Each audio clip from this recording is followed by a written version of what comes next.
Magandang araw po sa inyong lahat. Ang kwentong mapapakinggan nyo ngayong araw ay tungkol sa batang si Luigi na palaging tinutukso sa kanilang baryo dahil sa kwento na siya ay anak ng isang tikbalang. Hanggang sa dumating sa buhay niya si Narciso na naging tagapagtanggol niya mula sa mga nanunukso sa kanya. Sa pag-atake ng isang aswang sa bahay ni na Luigi, ay doon na ipinagtapat ng kanyang lola Luisa ang katotohanan. Ibinigay nito kay Luigi ang kinintuang buhok ng tikbalang na nagbigay sa kanya ng proteksyon. Ngunit hanggang saan kayang protektahan ng kinintuang buhok ng tikbalang ang batang si Luigi? Kaya rin ba siya nitong proteksyonan mula sa mga taong may hindi magandang intensyon sa kanya? Ngunit bago po ang lahat mga idol, huwag po nating kalimutang mag-subscribe at i-hit ang notification bell sa aking YouTube channel na The Voice Addict at Apong Isaac para sa mas marami pang makapigil hiningang kwentong aswang at katatakutan mula sa mundo ng kababalaghan. Umpisahan na po natin ang kwento. Mag-isang naglalaro sa loob ng kubo ang 11 taong gulang na bata na si Luigi. Nilalaro niya ang lumang laruang truck at robot na napulot niya sa basurahan nung isang araw.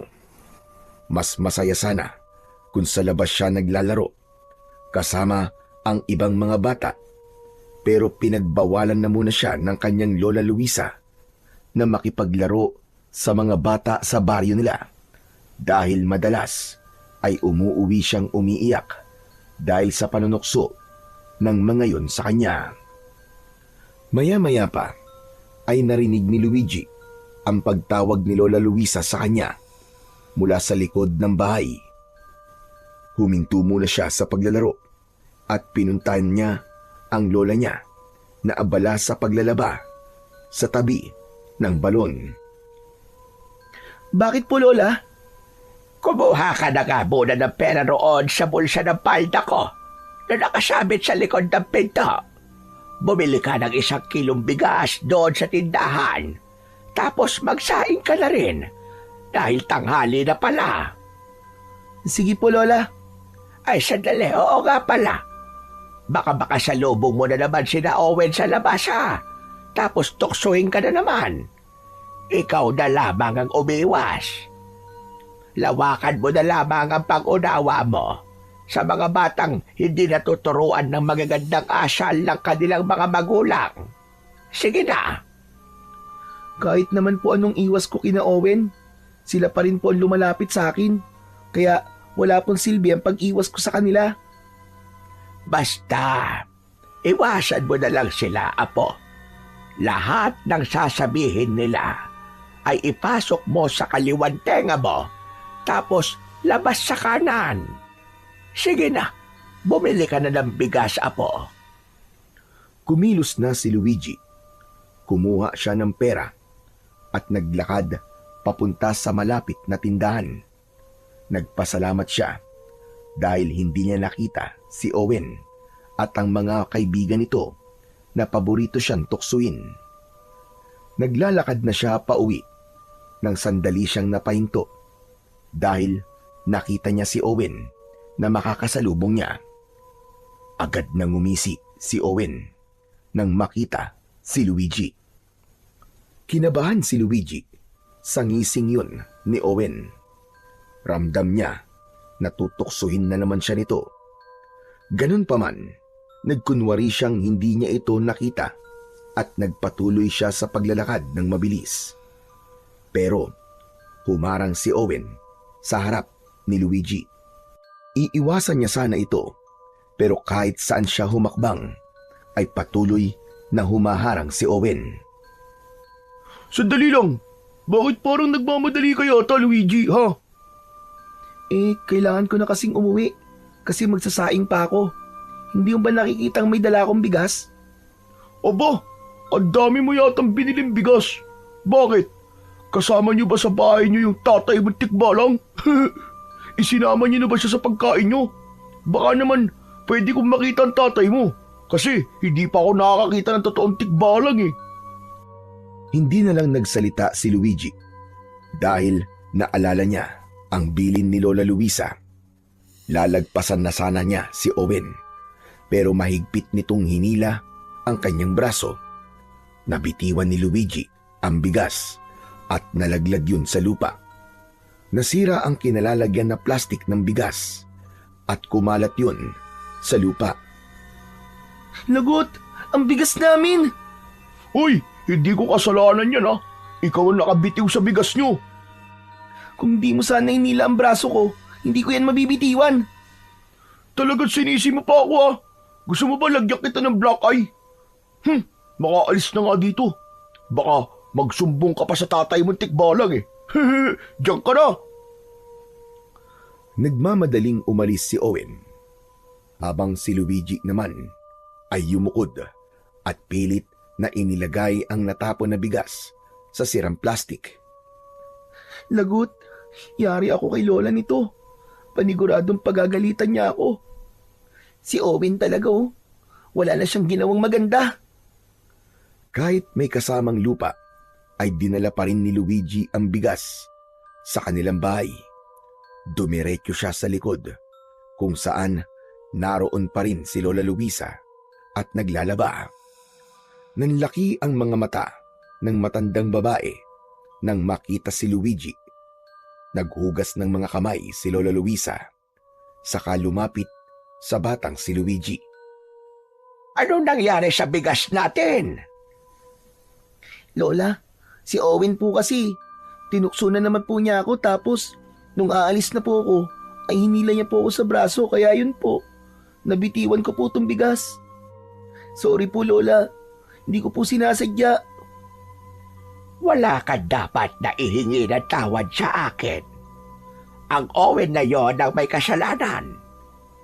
Ang mabuti pa siguro ay magpunta na ako sa bahay nila para maisumbong ko siya sa nanay niya.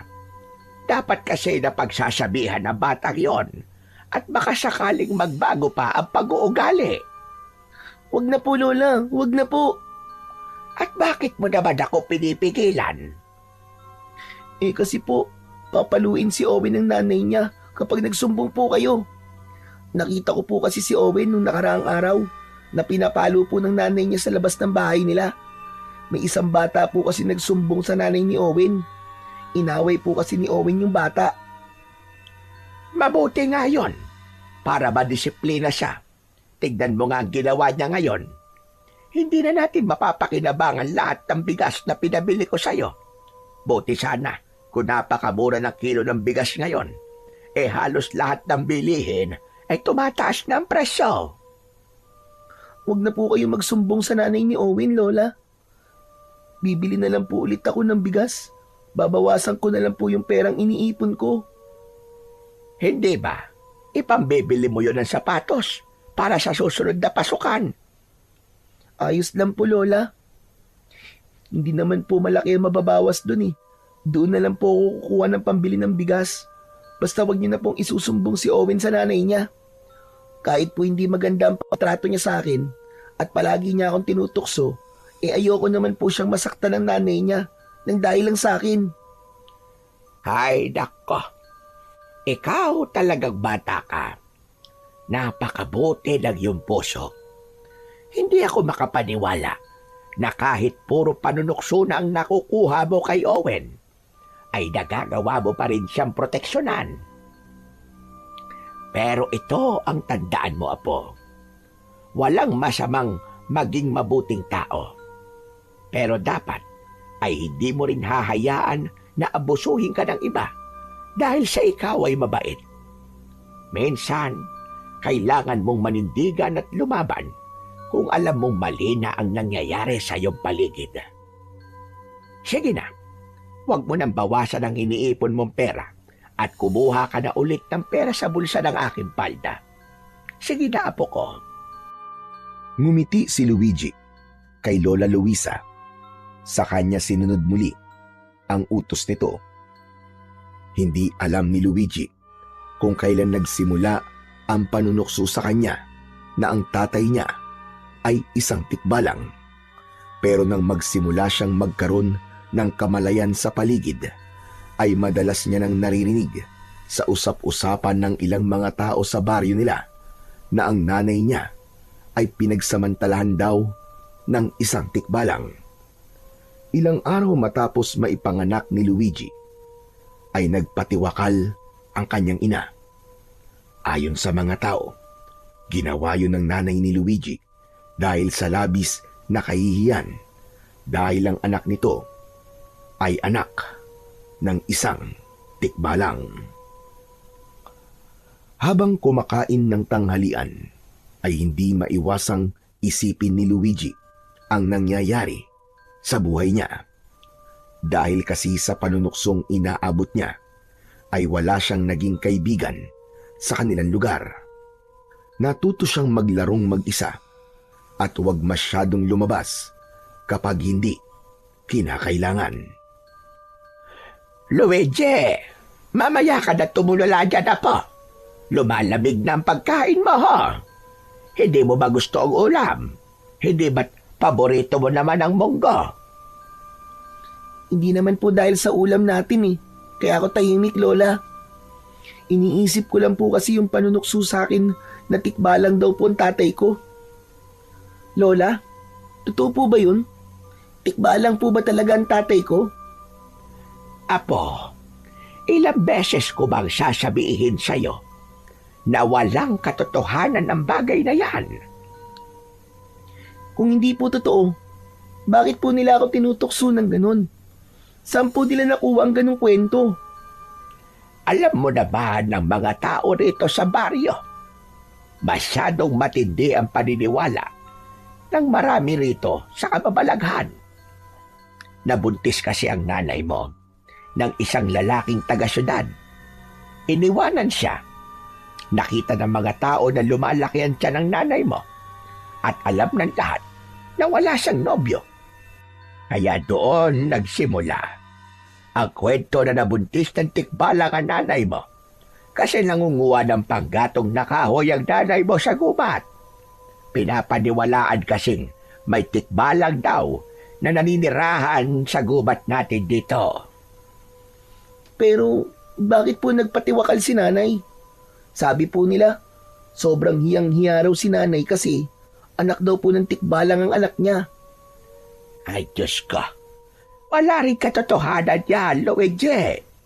Ginawa yun ng nanay mo kasi mahal na mahal niya ang lalaking nakabuntis sa kanya. Hindi niya kaya na wala ito sa tabi niya.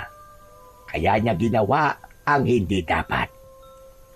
Sa aking kabaniwala, Apo, at huwag sa ibang tao. Sadyang may mga taong walang magawa sa buhay. Kaya ginagawa nilang miserable ang buhay ng ibang tao sa pamamagitan ng pagpapakalat ng hindi totoong kwento.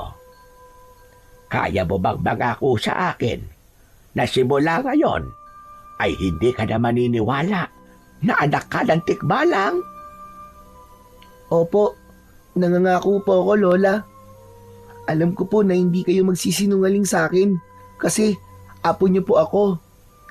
At hindi ko kayang magsinungaling sa iyo dahil mahal na mahal kita, Apo. Nakatignan mo nga, may ganyan ba kagwapong anak ng tikbalang? Lola naman eh, binubola niyo naman po ako eh. Aba, nagsasabi ako ng totoo. Hindi kita binobola. Gwapo ka naman talaga, Luigi. Walang sinabi ang ibang mga bata dyan sa itsura mo. Tignan mo nga, oh. Hindi napigil ni Luigi ang mapangiti sa sinabi sa kanya ni Lola Luisa.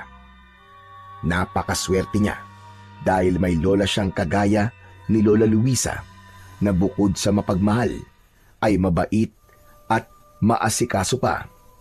Kaya kahit lumaki siyang walang nanay at tatay, ay hindi siya naging uhaw sa pagmamahal at atensyon. Palaging ipinaparamdam sa kanya ni Lola Luisa ang pagmamahal na kailangan niya. Sa mga sumunod na araw, ay hindi pa rin natigil si Owen sa panunuksok kay Luigi. Sa tuwing makikita siya nito, ay palagi siya nitong tinutukso at pinagtatawanan ng may halong insulto. Wala namang ginawa si Luigi, kundi ang pigilan ang sarili na patulan at sagutin ang bully na si Owen. Alam niyang kapag sumagot siya, ay lalo lamang siyang pagtatawanan nito.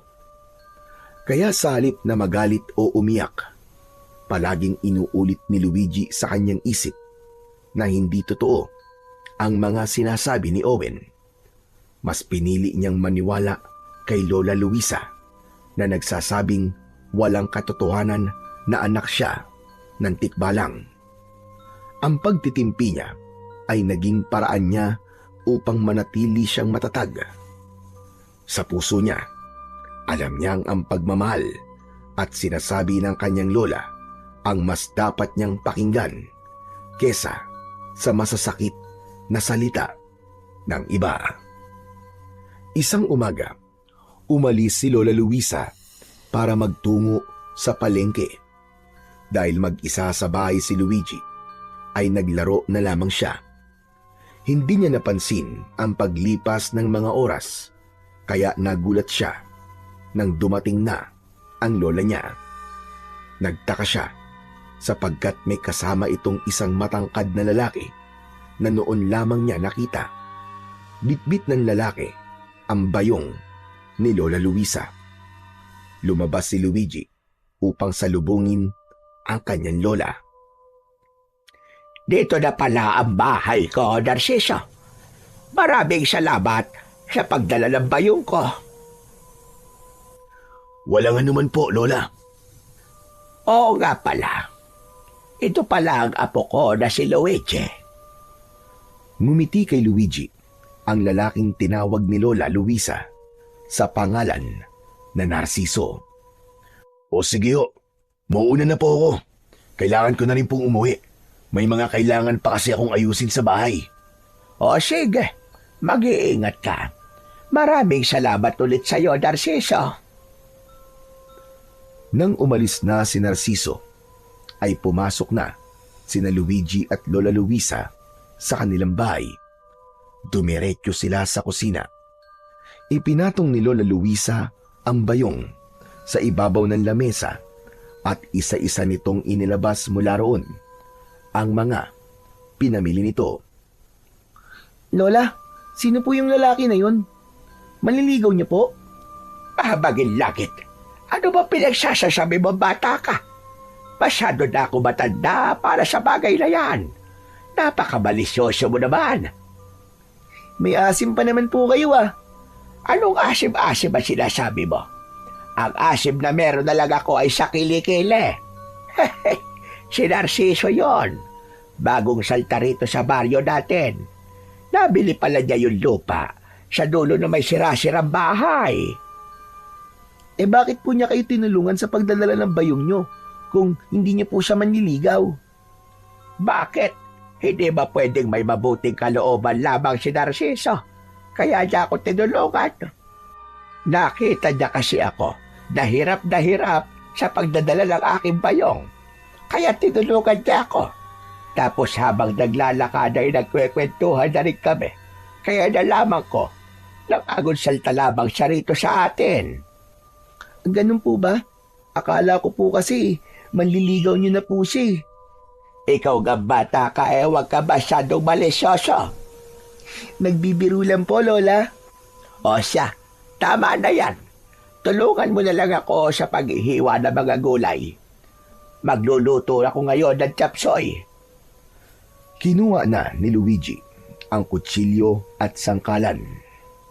Maya-maya ay magkatulong na sila ni Lola Luisa sa paghihiwa ng mga gulay at agad na nawala sa isip niya si Narciso. Kinabukasan ng umaga, naunang magising si Luigi kesa kay Lola Luisa.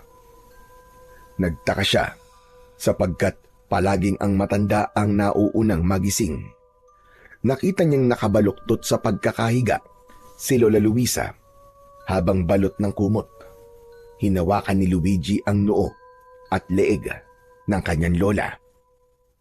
Hala Lola, napakainit niyo po. Ang taas po ng lagnat niyo. Sinasabi ko na nga ba at lalagnatin ako.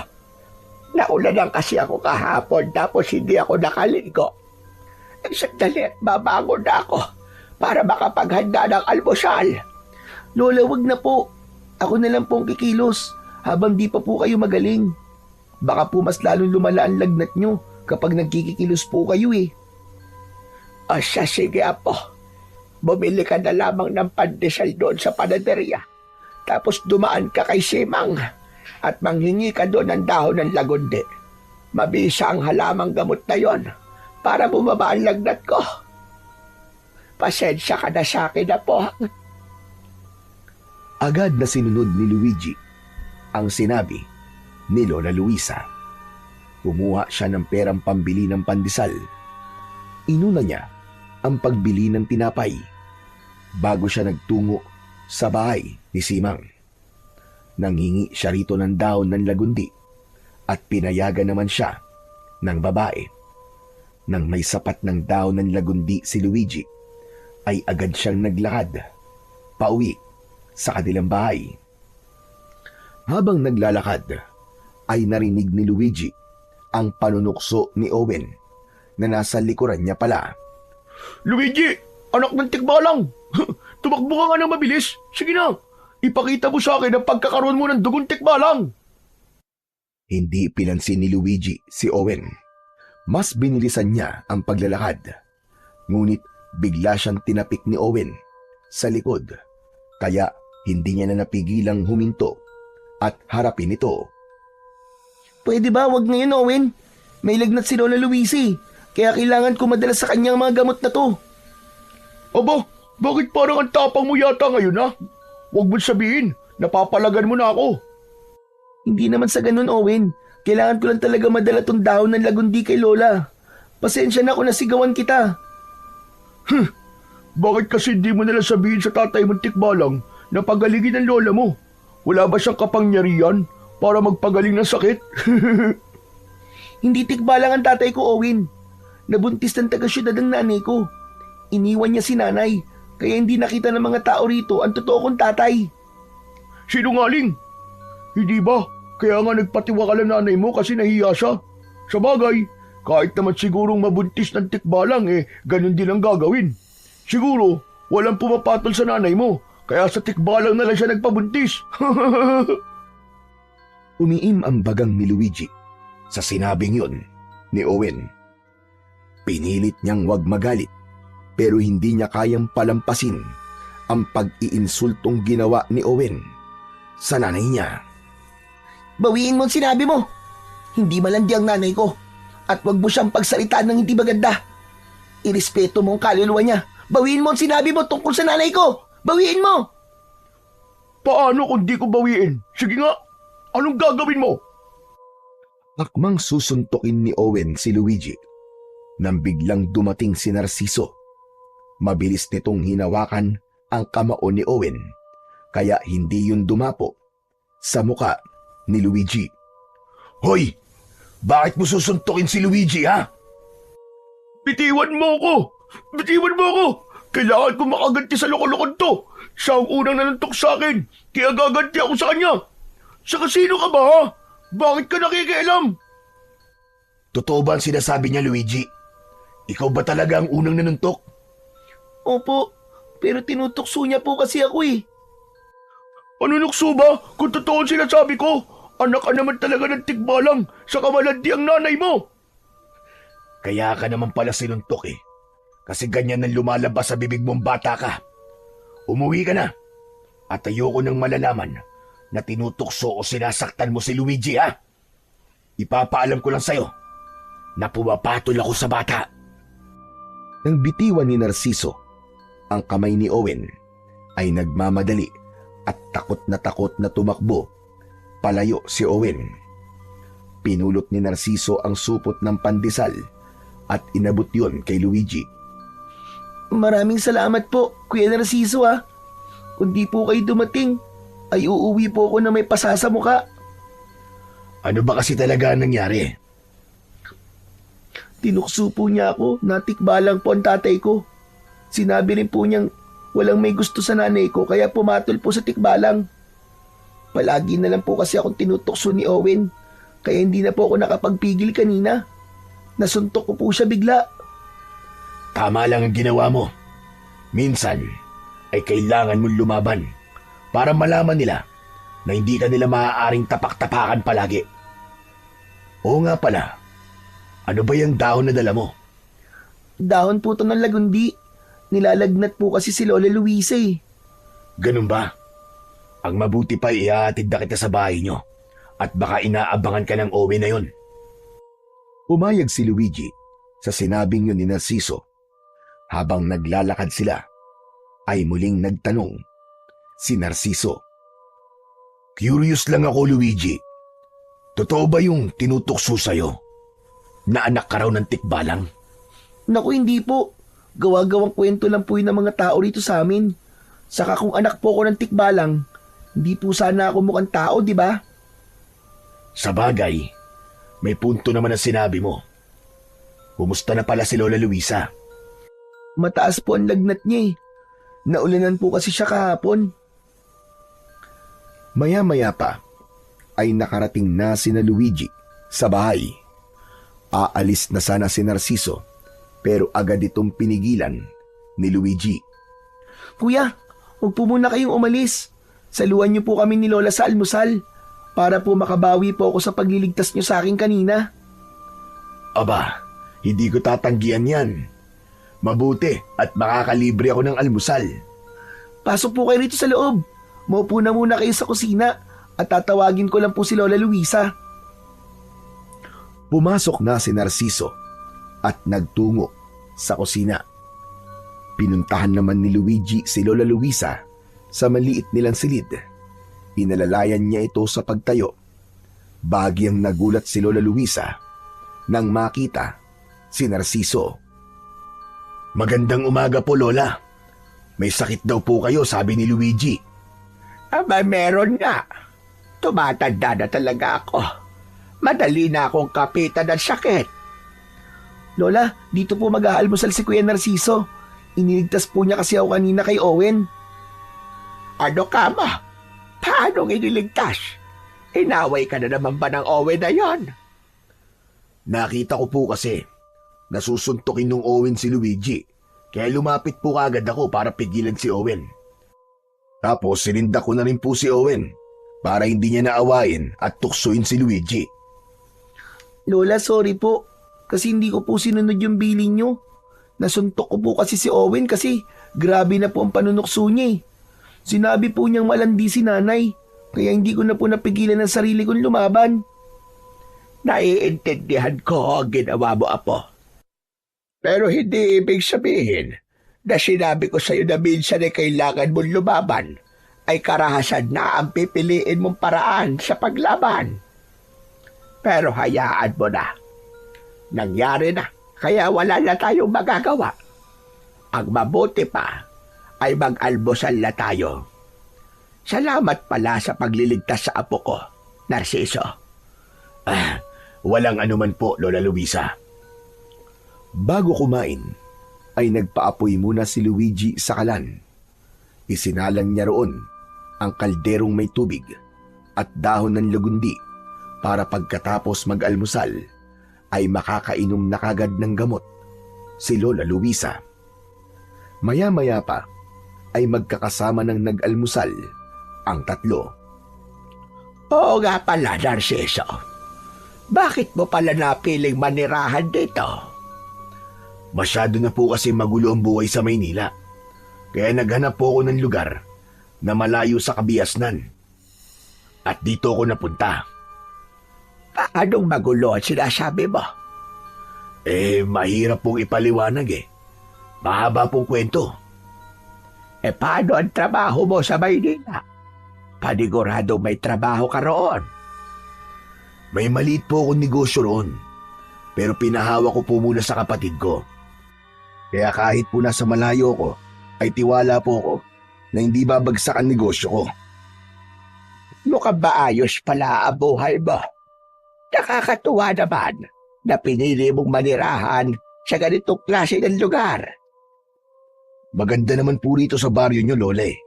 Tahimik pa. Hindi gaya sa syudad na napakaingay. Sa tingin ko nga po, dito na ako maninirahan talaga eh. Kahit wala pa akong 1 linggo rito, ay nagustuhan ko na po kagad dito. Tapos, eto nga po, nagkaroon po kagad ako ng kakilala. Kayo po, saka si Luigi. Maraming salamat po sa inyo. Ay nako, kami ang dapat na magpasalamat sa iyo. Kasi parehas mo na kaming tinulungan ng apo ko. Basta kapag naiinip ka at kailangan mo ng kausap, ay magtungo ka lang rito sa aming bahay. Bukas ang pinto namin para sa iyo, Narciso. Mula ng araw na ipagtanggol, si Luigi ni Narciso ay madalas na itong pumupunta sa bahay nila. Sa bawat pagbisita ni Narciso, ay palagi itong may dalang kwento kay Luigi tungkol sa buhay sa syudad. Si Lola Luisa naman ay natuwa rin dahil bukod sa mga kwento ay palagi ring may dalang pagkain si Narciso. Minsan ay prutas, kung minsan ay tinapay, at kung minsan ay ulam na ito mismo ang nagluto. Dahil sa kabutihang ipinakita ni Narciso, ay mabilis silang naging malapit dito. Sa maikling panahon, ay naging parang bahagi na ito ng kanilang pamilya. Isang umaga, nagtungo si Narciso sa bahay ni na Luigi. Wala si Lola Luisa ng mga panahong yon dahil nasa palengke ito. 2 araw lamang ang lumipas ay gumaling na kagad si Lola Luisa sa sakit nitong lagnat. Napahinto sa paglalaro si Luigi upang harapin si Narciso. Kuya, ang aga mo naman. Wala si Lola eh, nasa palengke siya. Bumibili siya ng sangkap para sa ibibenta niyang biko mamaya. Ah, ganun ba? Naiinip kasi ako sa bahay eh. May alam ka bang pasyalan dito? Ayoko kasing mamasyal ng mag-isa at baka kung saan ako mapunta. Alam mo na, baka maligaw ako rito. May malinis na batis sa loob ng gubat, kuya. Pero hindi kasi ako pinapapunta ron ni Lola kasi meron daw tikbalang dun eh. Batis? Alam mo, nakakahiyamang sabihin pero sa edad kong to, ay hindi pa ako nakakakita ng batis eh. Gusto kong makita ang batis sa sinasabi mo.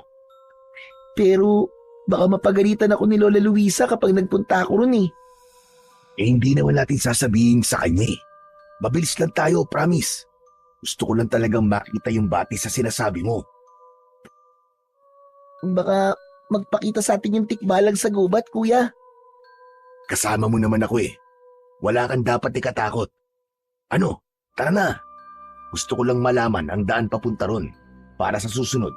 Kahit ako na lang ang mag-isang pupunta. Sige na nga. Sandali lang at sasarado ko lang po ang bahay namin, kuya. Isinarado muna ni Luigi ang bahay nila. Saka sila naglakad ni Narciso papunta sa gubat. Habang naglalakad, ay hindi naiwasan ni Luigi ang kabahan.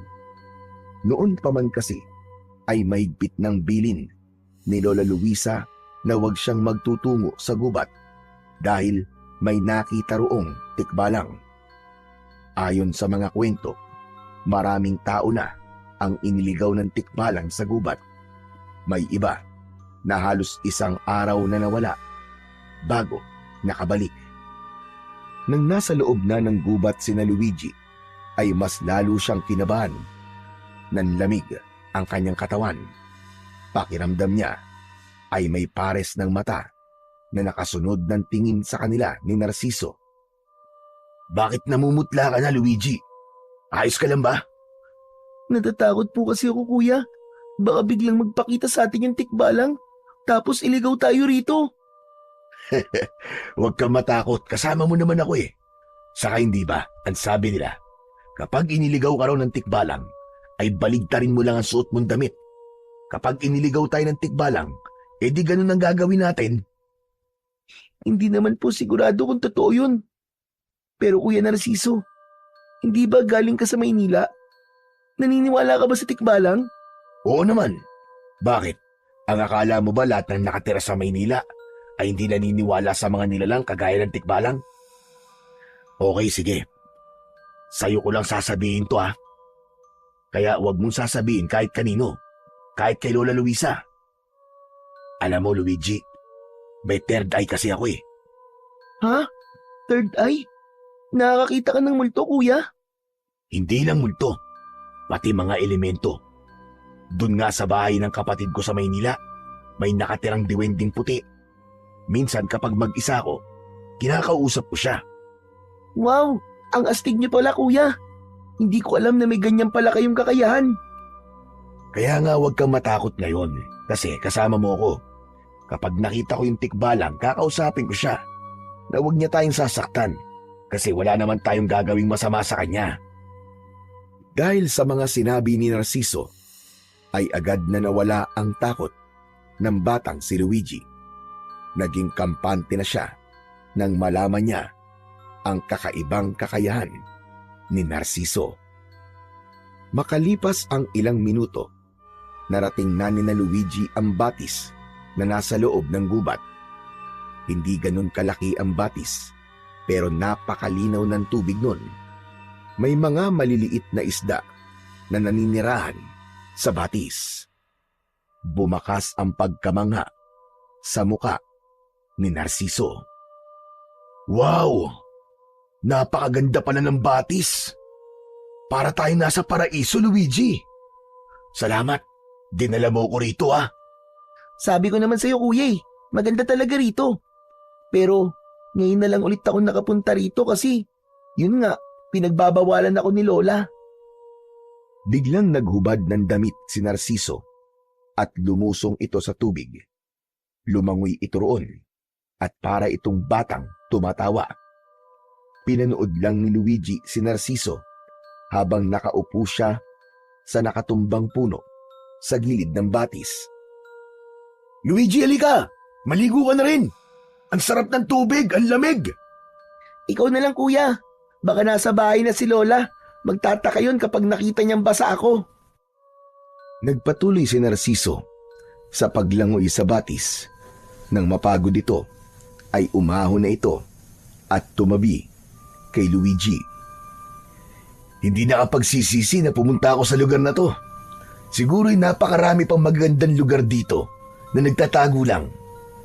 Yung bundok dito, Kuya, maganda rin. Magandang tanawin kapag nasa tuktok ka na. Minsan nga, may mga tao mula sa ibang lugar na umaakyat doon. Sa sunod, gusto ko rin makaakyat doon. Pero Kuya, hindi ba nakakakita ka ng hindi nakikita ng normal na mata? Nakikita mo ba yung tikbalang na sinasabi nila na nakatira rito sa gubat? Hindi ko naman siya nakikita. Hindi ko rin siya nararamdaman. Baka kasi hindi totoo na may tikbalang dito. Ewan ko, Kuya. Bata pa lang kasi ako'y naririnig ko ng kwentong yon na may nakatira daw pong tikbalang dito. O baka naman nasa ibang parte siya ng gubat kaya hindi mo siya nakikita at nararamdaman. Siguro nga. Pero dito sa paligid natin, wala siya rito. Teka, may tatanong pala ako sa iyo, Luigi. Tutal, nasa tikbalang na ang usapan natin. Ano po yun, Kuya? Paano nga kung totoong anak ka ng tikbalang? Anong mararamdaman mo? Ano? Hindi naman talaga ako anak ng tikbalang, Kuya Paano nga lang, di ba? Kumbaga, kunwari lang. Ewan ko. Hindi ko alam kung paano ko sasagutin ang tanong mo, Kuya. Pero hindi talaga tikbalang ang tatay ko. Ang sabi ni Lola ay taong tatay ko. Bakit mo naman naitanong yan, Kuya? Wala lang. Parang ang astig kasi kung tikbalang ang tatay mo eh. Malay mo, may kakaiba ka rin kakayahan gaya ng sa isang tikbalang. O kaya, meron siyang iniwan na bagay na magagamit mo balang araw, di ba? Biglang natahimik ang batang si Luigi. Sa sinabing yun ni Narciso, ay bigla siyang napaisip na ano nga kaya ang mangyayari kung totoong anak siya ng isang tikbalang. Hindi nagtagal ay inaya na si Luigi ni Narciso na umuwi. Pagkarating niya sa kanilang bahay, ay patuloy pa ring nag-iisip si Luigi tungkol sa pinag-usapan nila ni Narciso sa gubat. Kinagabihan, mahimbing nang natutulog si Luigi sa tabi ni Lola Luisa. Halos maghahating gabi na nang biglang nagising si Luigi sa dahilang hindi niya alam. Kinilabutan siya nang may naamoy siyang kakaiba sa paligid. Kaamoy yun ng nabubulok na karne. Napapitlag si Luigi nang may narinig siyang tila kumalmot na matutulis na daliri sa bintana na nasa kanyang tabi. Sa kabila ng takot ay namayani ang kuryosidad sa kanya kung ano ang dahilan ng kanyang narinig. Tahimik na lumapit si Luigi sa bintana. Sumilip siya sa maliit na siwang sa bintana at nagulat siya nang makita niya ang isang mapulang mata na nakasilip din mula sa labas. Lola! Lola, gumising po kayo, Lola! Ano ba't nang-iistorbo ka ng natutulog, Luigi? Lola, may tao po sa labas. Ano ka ba? May tao. Opo, nakasilip po siya sa bintana natin. Ang pula po ng mata niya. Abay, baka adik yon. Sandali at kukunin ko lang ang itak ko. Humanda sa akin ang adik na yan. Tatagpasan ko sa landila. Bumangon si Lola Luisa at nagtungo sa kusina. Nakasunod naman dito si Luigi dahil takot siyang mag-isa sa kanilang kwarto. Bumalik sila sa kwarto na may dala ng itak si Lola Luisa. Sigurado ka ba sa nakita mo, ha, Luigi? Opo, sigurado po ako. Pero ano pong gagawin niyo, Lola Luisa? Baka may masamang balak sa atin yung kung sino mang nasa labas. Kailangan niyang malaman na hindi tayo papayag na makakapasok sa rito. Pero baka mas mabuting dito na lang po tayo sa loob, Lola. Hindi naman tayo lalabas. Sisindakin ko lang siya. Inalis ni Lola Luisa ang kandado ng bintana at mabilis nito yung binuksan. Sinong nandyan? Kung may binabalak kang hindi maganda, ay huwag mo nang ituloy. Dahil hindi ka sasantuin ng itak ko. Lalaslasing ko, lalamunan mong lintik ka. Walang sumagot sa pagsigaw na yon ni Lola Luisa. Nanginginig naman sa takot si Luigi habang nasa likod ng lola niya. Mabigat pa rin ang kanyang pakiramdam. Dumungaw si Lola Luisa sa bintana, saka ito tumingin sa labas. Maya-maya pa ay humarap si Lola Luisa kay Luigi. Wala na bang tao sa labas, apo? Siguro ay umalis na siya dahil sa takot. Hala, sige. Bumalik na tayo sa pagtulog at inaantok pa ako. Sigurado po ba kayo, Lola? Oo nga. Kaya huwag ka nang matakot. Halika na. Matulog na tayo ulit. Laking gulat ni Luigi nang mula sa labas ng bintana ay nakita niya ang isang nakakatakot na nilalang. Sigurado siya na yun ang nagmamay-ari ng pulang mata na nakita niya kanina. Para yung isang halimaw na nakatakas sa impyerno. Meron yung matutulis na mga ngipin at mahabang dila. Bago pa mabigyan ni Luigi ng babala si Lola Luisa, ay nagawa ng kalmutin ng nilalang sa likod ang kanyang lola. Hanggang sa natumba si Lola Luisa. Kahit natatakot, ay kumilos pa rin si Luigi. Isasarado na sana niya ang bintana, ngunit mabilis na nakatalon ng aswang papasok sa kanilang bahay. Agad namang iniharang ni Lola Luisa ang sarili nito sa nakakatakot na nilalang habang nakaamba ang itak. Pinotektahan ni Lola Luisa si Luigi na nasa likod nito. Huwag ka lalapit! Hindi ako magdadalawang isip na patayin ka. Lumayas ka rito, aswang ka! Hindi ako natatakot sa'yo! Nang sandaling yon, ay isang bagay lang ang naisip gawin ni Luigi. At yun ay ang humingi ng tulong sa mga kapitbahay nila. Paulit-ulit siyang sumigaw ng malakas habang humihingi ng saklolo. Tila naramdaman ng nilalang na papunta na ang mga tao sa bahay ni na Luigi, kaya mabilis yung tumakas mula sa nakabukas na bintana. Kaya nang dumating ang mga tao, ay wala na ang nakakatakot na nilalang. Agad namang niyakap ni Luigi si Lola Luisa. Hindi niya na napigilan ang pag-iyak dahil sa natamong sugat ng kanyang lola. Isang manggagamot ang ipinatawag ni Lola Luisa para gamutin ang sugat nito sa likod. Matapos na magamot ang matandang babae, ay naaawang nilapitan ito ni Luigi. Kumusta na po ang pakiramdam niyo, Lola? Makirot pa rin ang sugat ko sa likod, Apo. Pero nalagyan naman na ni Julio ng gamot. Kaya siguradong ilang araw lang ay gagaling na rin ito. Sana nga po'y gumaling na po agad ang sugat niyo, Lola. Nag-aalala po kasi ako sa inyo eh. Ayos na ako, Apo. Ang mahalaga ay buhay tayong dalawa at hindi tayo nasaktan ng aswang na yon. Salamat sa Panginoon at hindi niya tayo pinabayaan. Aswang po ba talaga yung umatake sa atin kagabi? Oo, Apo. Aswang yon. Doon kasi sa lugar kung saan ako ipinanganak ay maraming aswang. Ilang beses na ako nakakita ng ganon, kaya alam ko ang kanilang itsura. Pero Lola, paano po kung balikan po tayo ng aswang? Di lalaban tayo. Hindi ako papayag na may mangyaring masama sa ating dalawa, lalong-lalo na sa iyo, Apo, Luigi. Saka nandyan naman ang mga kapitbahay natin na handang tulungan tayo. Hindi ba't nang marinig nila ang sigaw mo, ay nagpunta kagad sila rito? Sa gitna ng pag-uusap ni na Luigi at Lola Luisa, ay dumating ang nag-aalalang si Narciso.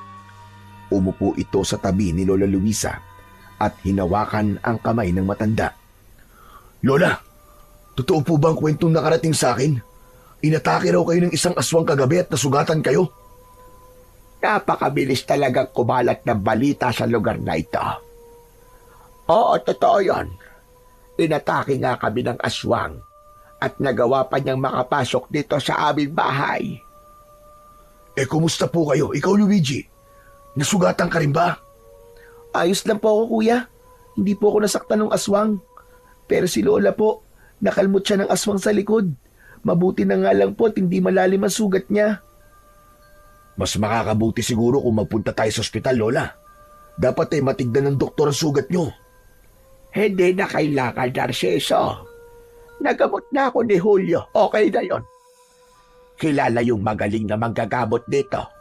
Isa pa, mas malaki ang gastos kapag sa ospital pa ako nagpagamot. Sigurado po ba kayo, Lola? Sigurado ako. Salamat sa pag-aalala mo, Narciso. Ano po bang nangyari? Bakit po kayo inatake ng aswang? Nagising kasi itong si Luigi tapos sumilip siya sa bintana. May nakita daw siyang kulay pulang mata, kaya inakala ko na adik.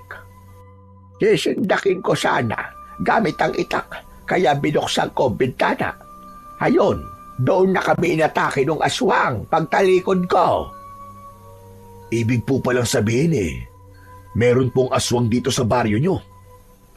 Sa totoo lang ay hindi ko rin alam, Narciso. Napakatagal ko nang naninirahan sa baryong ito. Pero ngayon lang ako nakakita ng aswang dito. Kaya simula ngayon ay mag-iingat na tayong lahat dahil hindi natin alam kung kailan muling aatake ang aswang na yon o kung sino ang sunod niyang bibiktimahin. Tahimik lang na nakikinig si Luigi sa pag-uusap ni na Lola Luisa at Narciso. Ngunit ang takot sa kanyang dibdib ay mas lalong tumitindi.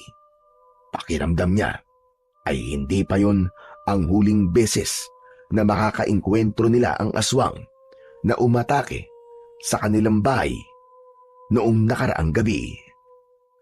Pagsapit ng gabi ay muling nakaramdam ng takot si Luigi. Pagkatapos nilang maghapunan ay naglagay ng asin si Lola Luisa sa gilid ng pinto at bintana. Lola, takot po ba sa asin ang aswang? Kaya po kayo naglalagay nun sa pinto at bintana? Oo, apo, tama ka. Takot sila sa asin. Pero depende pa rin sa aswang. Kapag siguro yung matataas na uri ng aswang, ay may posibilidad na walang epekto sa kanila ang asin. Kung ganun po, hindi po tayo sigurado na hindi na tayo mapapasok ng aswang. Ganon na nga. Pero mas mabuti nang may gawin tayo kesa sa wala. Lola, sa totoo lang po natatakot pa rin ako. Pakiramdam ko po talaga ay babalikan po tayo ng aswang. Ayoko pa po mamatay.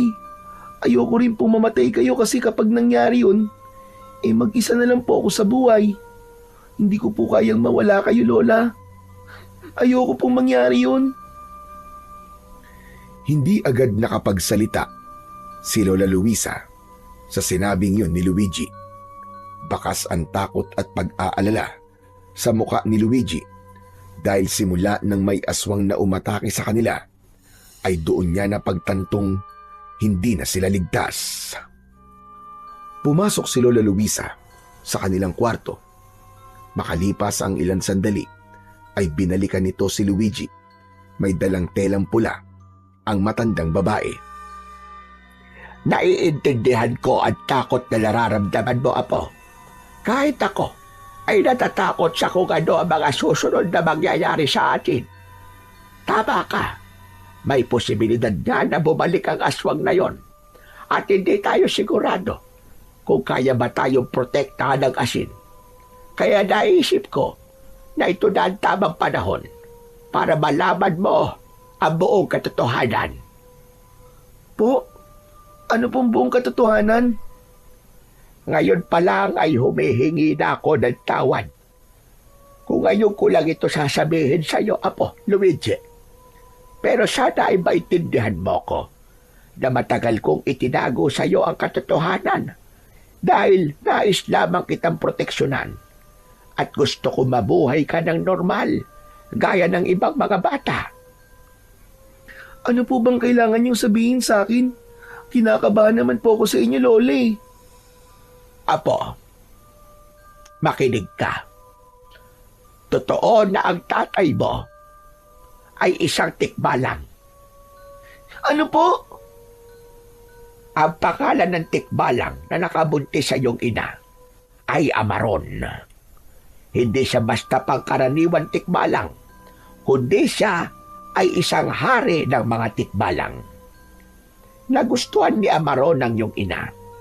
At kahit labag sa kalooban ng nanay mo, ay binuntis siya ni Amaron.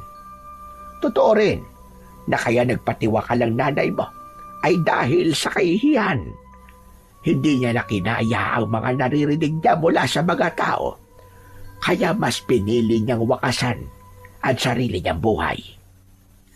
Hindi na malaya ni Luigi ang pagtulo ng kanyang mga luwa. Hindi niya akalain na ang mga panunuksong natatanggap niya ay isa palang katotohanan. Bakit ngayon niyo lang po sinabi sa akin yan? Gaya ng aking sinabi kanina, gusto kong lumaki ka ng normal. Ayokong isipin mo na iba ka sa mga batang nandito sa ating baryo. Pero dahil sa nangyaring pag-atake ng aswang sa atin, ay napagtanto kong wala na akong magagawa, kundi ang sabihin sa iyo ang totoo. Binuksan ni Lola Luisa ang pulang tela. Sa loob nun ay maraming hibla ng buhok na kulay ginto. Sa tansya ni Luigi ay 3 dangkal ang haba ng mga buhok. Ang buhok na ito ay ang ginintuang buhok ng iyong amang tikbalang. Siya mismo ang nagbigay sa akin ito, apo, matapos mamatay ng iyong ina. Ang sabi sa akin ng iyong tatay ay ibigay ko to sa iyo sa takdang panahon. Kailangan mo itong itali sa kahit na anong parte ng iyong katawan dahil ang ginintuang buhok na ito ang magbibigay sa iyo ng proteksyon laban sa mga aswang. Alam ni Abaron na magiging mainit ka sa mata ng mga aswang dahil ikaw ay kalahating tao at kalahating tikbalang. Alam ng mga aswang na kapag lumaki ka, ay kusang lalabas ang mga kakaiba mong kakayahan at magiging malaking banta ka sa mga aswang. Ang ibig niyo po ba sabihin, yung aswang po na umatake sa akin, ay ako talaga ang pakay niya? Gusto niya po niya akong patayin? Tama ka. Hindi ko alam kung paano nila nalaban na anak ka ng isang tikbalang apo. Pero sigurado ko na kumikilos na ang mga aswang para patayin ka bago ka pa tumuntong sa edad kung saan lalabas na ang mga kakayahan na meron ka dahil sa tatay mong hari ng mga tikbalang. Kaya simula sa gabing ito, kailangan mo nang isuot ang ginintuang buhok ng tikbalang bilang proteksyon mo sa mga aswang. Akin ang kaliwa mong braso, apo. Inilapit ni Luigi ang isa niyang braso kay Lola Luisa kahit naguguluhan pa rin siya.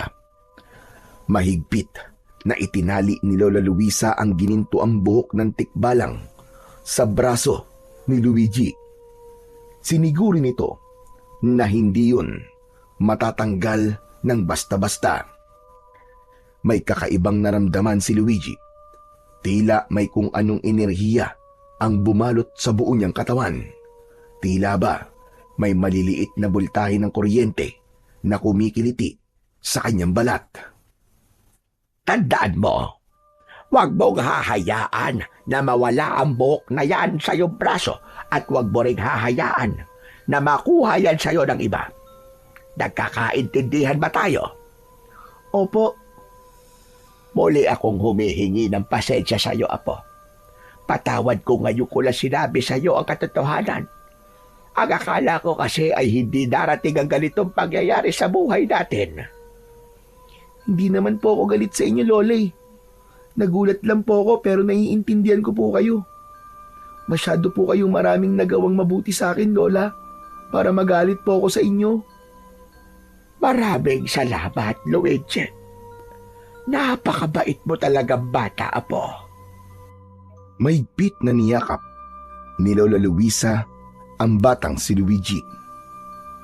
Bagamat nagulat si Luigi na anak siya ng isang tikbalang, ay masaya siya dahil sa wakas ay nalaman niya na ang buong katotohanan. Pakiramdam niya ay unti-unti nang nabubuo ang kanyang pagkatao sa gabing yun. Simula nang nakatali na sa braso ni Luigi ang ginintuang buhok ng tikbalang, ay hindi niya na yon inalis. Kahit sa pagligo niya ay hindi niya yon hinubad dahil alam niyang mahihirapan siyang ibalik yun. Napagtanto rin niyang totoo ang kapangyarihan ng buhok dahil nang nasa katawan niya na yun ay ramdam niyang may kung anong puwersa ang nagpoprotekta sa kanya. Isang umaga, inutusan si Luigi ni Lola Luisa na bumili ng toyo para sa lulutuin itong adobong manok. Habang naglalakad si Luigi, pagpunta sa tindahan, ay biglang humarang si Owen sa kanya. Hoy! Balita ko inatake raw kayo ng aswang ng lola mo, ah! Oo, buti na nga lang at buhay pa kami ni Lola. Nasugatan lang si Lola Luisa. Malamang kaya kayo nakaligtas kasi tinulungan kayo ng tatay mong tikbalang. Ano, tama ba ako? Hindi mo alam ang sinasabi mo.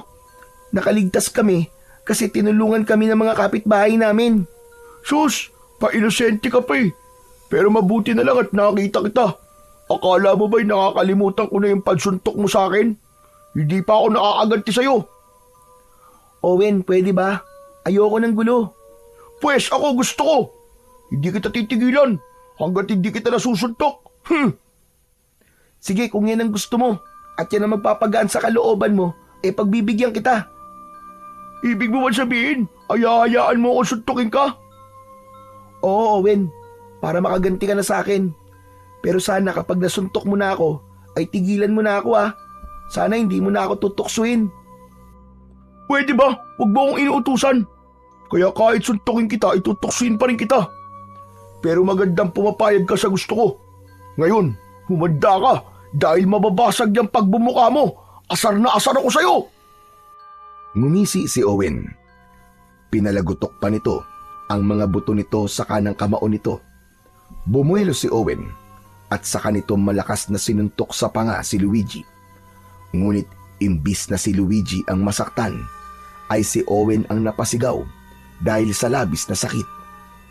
Nagulantang si Luigi dahil wala siyang naramdamang sakit nang tumama ang kamao ni Owen sa kanyang panga.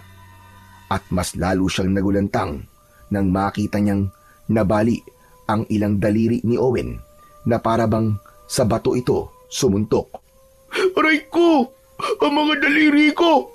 Isusumbong kita sa nanay ko! Humanda ka! Ha? Bakit mo ako isusumbong?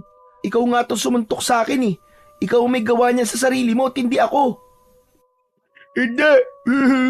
Siguro bigay ka ng kapangyarihan sa tatay mong tikbalang, no? Isusumbong talaga kita, Luigi! Isusumbong kita! Owen, sandali lang!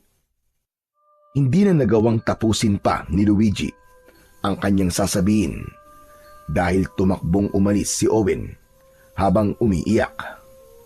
Nabahala si Luigi dahil baka magkaroon ng gulo sa sandaling isumbong siya ni Owen sa nanay nito. Napahawak siya sa panganyang sinuntok ni Owen at labis pa rin ang kanyang pagtataka kung bakit hindi siya nakaramdam ng sakit nang suntukin siya doon ni Owen. Matapos bumili ng toyo, ay nakatulalang naglakad pa uwi si Luigi. Hanggang sa sandaling yun, ay pinag-iisipan niya pa rin ang nangyari. Inabot niya kay Lola Luisa ang toyo at naupo siya sa upuang nasa kanilang kusina. Bakit naman ang tagal mo yata bumili? Narinig ni Luigi ang tanong ng kanyang Lola Luisa, pero dumaan lamang yon sa tenga niya na natili siyang nakatulala at tila wala sa sarili. Luigi, apo, ano ba nangyari sa'yo at nakatulala ka dyan? Huwag mo sabihin, inaway ka na naman o tinukso ka na naman ni Owen. Hindi po, Lola. Bakit nakatulala ka simula na dumating ka? Sobrang init po kasi sa labas eh. Medyo sumakit po ang ulo ko. Napakainit na ka ng panahon ngayon at Abril na. Magpahinga ka na lang muna dyan, apo. Ako naman ay isasalang ko na itong adobo para makakain na tayo. Siguradong masarap ito. Nagtungo si Luigi sa sala at naglaro ng kanyang mga lumang laruan. Pero wala roon ang atensyon niya, kundi sa kasagutan kung bakit hindi siya nasaktan sa pagsuntok sa kanya ni Owen. Hanggang sa nakita niya si Owen na papunta sa bahay nila. Umiiyak ito habang kasama ang nanay nitong si Petra na ang itsura ay parang susugod sa gera. Luisa! Luisa! Ilabas mo ang apo mo! Ilabas mo! Abay, sandali. Si Petra ba yon? Abay, bakit para siyang kalabaw na nagwawala? Labis na kinabahan si Luigi nang lumabas si Lola Luisa para kausapin sina Owen at Petra. Petra, ano't sumisigaw ka? May problema ba? Meron! At malaki ang magiging problema niyo ngayong araw. Nasa na ang apo mong anak ng tikbalang? Ilabas mo siya! Teka, sandali. Hindi tayo magkakaintindihan kung mag-hysterical ka dyan. Ano ba kasing nangyari? Bakit parang galit na galit ka yata sa apo ko? Hindi lang ako galit sa kanya, kundi sobrang galit na galit. Tignan mo ang kamay ng anak ko. Nabalian siya ng 3 daliri. Alam mo ba kung sino may gawa nito? Walang iba kundi ang apo mong si Luigi. Kaya ilabas mo siya. Babalian ko rin siya ng daliri. Bilisan mo at nanggigigil na ako ng sobra. Huminahon ka muna, Petra. Baka mamaya ay himatayin ka dyan bigla. Pero sa tingin ko, ay hindi yan magagawa ng apo ko. Kilala ko si Luigi. Alam niya na masama ang manakit ng kanyang kapwa. Anong hindi magagawa sinasabi mo? Ginawa na nga niya. Kaya ilabas mo siya. Ilabas mo. O baka gusto mong ako mismo ang pumasok sa bahay niyo para mahila ko sa palabas? Sige, subukan mo gawin yan at boboksingin talaga kita. Kita mo na. Parehas kayo ng apo mo. Pareho kayong bayulente. Napagtanto ni Luigi na hindi titigil si Aling Petra hanggang hindi siya nito nakikita. Kaya kahit natatakot ay mas pinili na lamang niya na lumabas. Nakayuko siyang tumayo sa tabi ni Lola Luisa. Ayan! Sa wakas nagpakita ka na ring bata ka. Anak ka talaga ng tikbalang?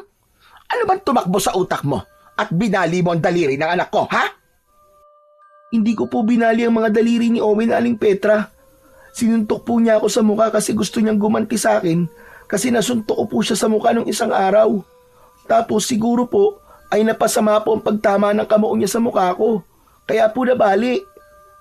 Hey, yun naman pala, Petra. Si Owen ang may gawa niyan sa kanyang sarili. Sandali lang, Owen. Ang sabi mo sa akin nakaupo ka lang sa tindahan. Tapos nilapitan ka ni Luigi at walang dahilan niyang binali ang mga daliri mo. Sorry po, Nay. Nagsinungaling po ako. Totoo po sinabi ni Luigi. Baka po kasi hindi kayo maniwala kapag sinabi ko sa inyo ang totoo Kasi kahit po ako ay di makapaniwalang imbis na si Luigi ang masaktan, ay ako po nasaktan na suntukin ko po siya. O nakita mo na, Petra. Nagsinungaling naman pala sa'yo si Owen. Anak mo naman palang may kasalanan kung bakit nabali ang mga daliri niya sa kamay. Kahit na, kasalanan pa rin ni Luigi. Kaya kailangan niyong ipa-ospital ang anak ko. Handa kaming ipa-ospital si Owen kung yan ang magpapatahimik sa'yo. Pero Petra, nakikiusap ako sa'yo na pagsabihan mo naman at pangaralan mo naman ang anak mo na hindi tama ang nanunuksusan ng ibang bata. Ano bang pinagsasasabi mo, matanda ka, ha? Wala akong alam sa bagay na yan. Baka naman masyadong balat sibuyas lang yan si Luigi. Biro lang nasasakta na siya. Iba ang biro.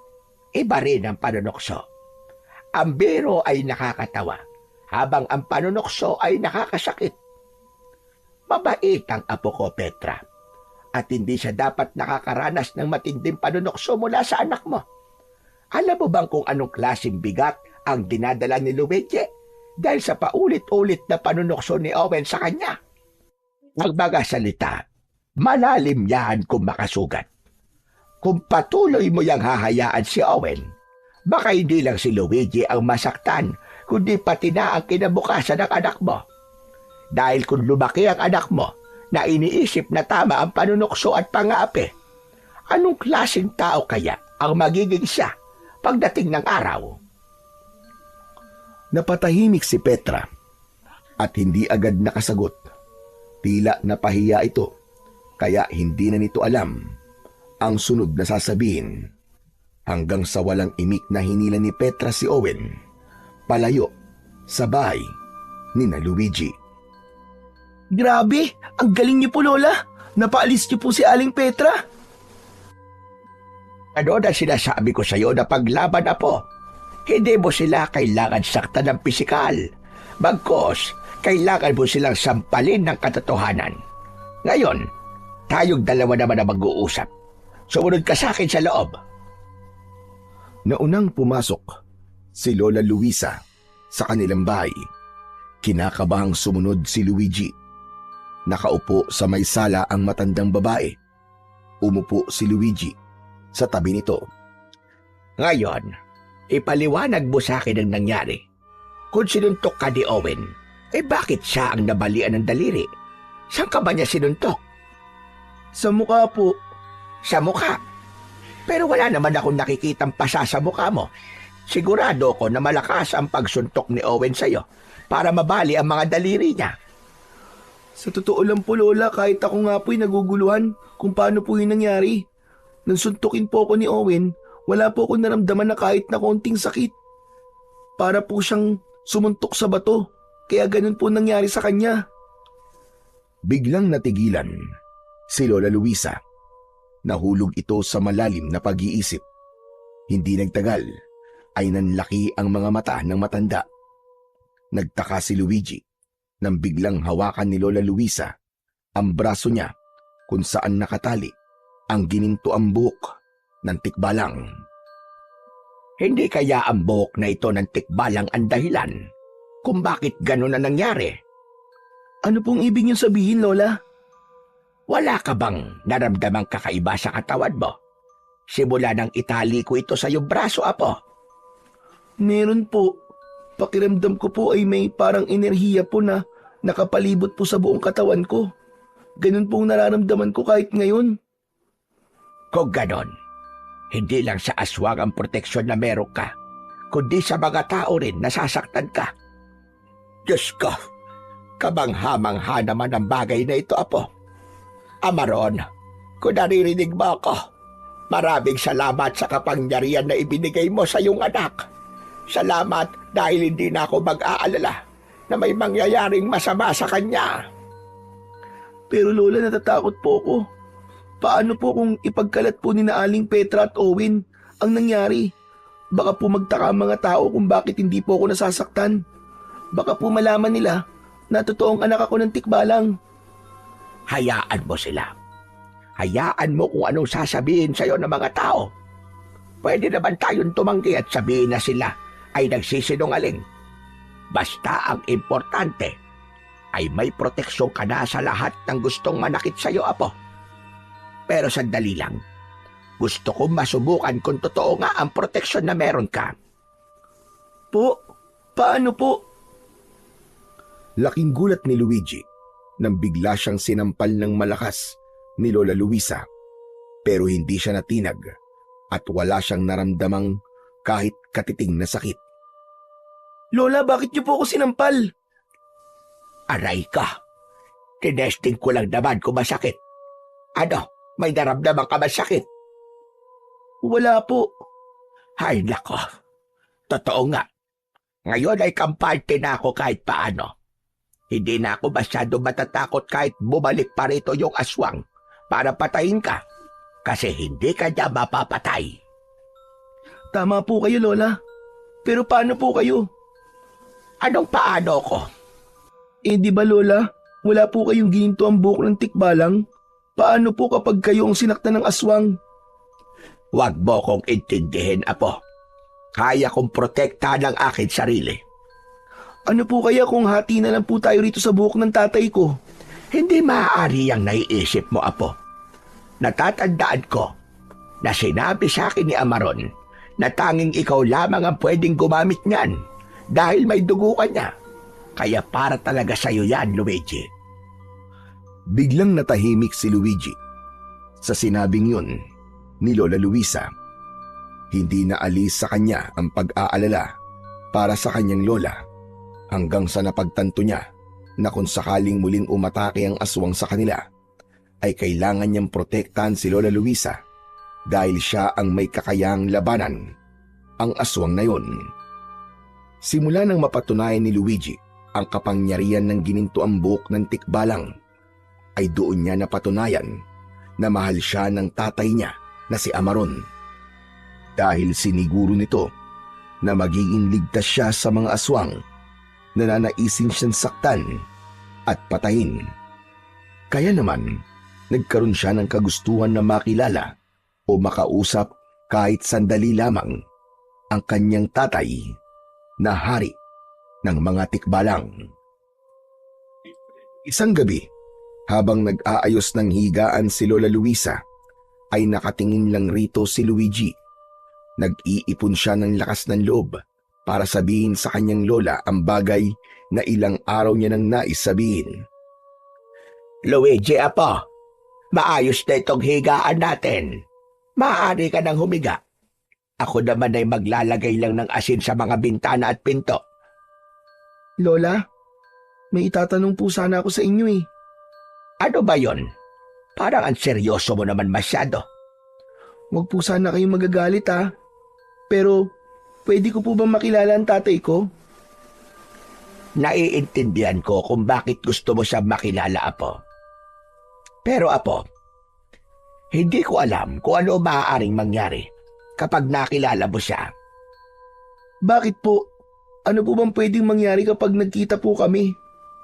Hindi ako sigurado, pero natatakot ako na baka kunin ka niya sa akin na po at dalhin ka niya sa mundo nila. Alam mo naman na ayoko mawalay ka sa akin. Pero hindi naman po ako sasama sa kanya kung sakali, Lola. Gusto ko lang po talaga siyang makita. Yung tikbalang po ba na nakatira sa gubat? Yung po ang tatay ko? Oo, siya nga apo. Isa talaga sa dahilan kung bakit hindi kita pinapapunta sa gubat ay dahil makita ka ng tatay mo at sapilitang kanyang kunin. Pakiramdam ko po kasi, hindi pa rin po buo ang pagkatao ko kasi hindi ko man lang siya nakikita. Hindi ko nga po nakita ang nanay ko tapos pati po ang tatay ko, hindi ko pa rin po pala makikita. Hayaan mo. Marahil kung talagang iaadya ng nasa itaas, ay magkikita kayo ng tatay mo. Basta kung sakaling mangyari ang bagay na yon, ay huwag kang sasama sa kanya, apo ha. Kahit anong ipangako o sabihin niya, ay huwag kang masisilaw. Pangako po, hindi po ako sasama sa tatay ko. Dito po sa mundo ng mga tao ang mundo ko, Lola. Saka hindi ko rin po kayang mawala kayo sa tabi ko. Gusto ko, habang buhay po tayo magkasamang dalawa. Hay, nako. Napakalambing talaga nitong apo kong ito. O siya, tama na. At baka magkaiyakan pa tayo rito. Maiga ka na para matulog na. Matapos yun, ay humiga na si Luigi sa papag.